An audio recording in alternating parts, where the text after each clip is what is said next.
बिस्मिल्लाहिर्रहमानिर्रहीम। अस्सलाम वालेकुम। एवन टीवी के साथ मैं हूं अदील मुमताज। शामिल करेंगे न्यूज़ हेडलाइंस। अदलिया में मुबैना मदाखलत से मुतल्लिक इस्लामाबाद हाई कोर्ट के जजेस का हद। चीफ जस्टिस काजी फायजिसा की सरबराही में 6 रुकनी बेंच केस सुनेगा। आज को नोटिस के साथ 15 दीगर दरखास्तों की समाअत भी आज ही होगी। लगता है इंक्वायरी कमीशन का मैंडेट ही फैज हमीद को बरी करना था। अफसार आलम से हलफ के साथ बयान लिया तो फैज हमीद से क्यों नहीं आउट ऑफ वे से जाकर इस जेंटलमैन को बरी क्यों किया जा रहा है। फैजाबाद धन्ना इंक्वायरी रिपोर्ट पर सुप्रीम कोर्ट बरहम। रिपोर्ट मायूस कुन और TOR से मुतसादिम करार। कोई फाइंडिंग दी गई न ही मुल्क को हुए नुकसान पर कुछ लिखा गया। फैसला देखें धरने से कितने नुकसान हुए।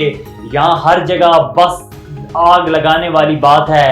मार जलाओ, घेराव करो और चले जाओ, ये क्या तरीकाकार है। चीफ जस्टिस के रिमार्क्स। अटॉर्नी जनरल को कमीशन रिपोर्ट पर 2 हफ्तों में जवाब जमा कराने की हदायत। गंदम दरामद स्कैंडल की तहकीकात। वज़ीर-ए-आज़म की कायम करदा इंक्वायरी कमेटी का इजलास। सौंपे गए टास्क पर 90% काम मुकम्मल। दस्तयाब शवाहिद पर मबनी रिपोर्ट आज वज़ीर-ए-आज़म को पेश किए जाने का इम्कान। वफाकी काबीना भी गंदम स्कैंडल की तहकीकात का जायजा लेगी। सऊदी अरब हर मुश्किल वक्त में साथ खड़ा है। वली-ए-अहद मोहम्मद बिन सलमान हर सतह पर पाकिस्तान की मदद के लिए तैयार हैं। सऊदी अरब सरमायाकारी की सूरत में हमारे हर कदम पर साथ है।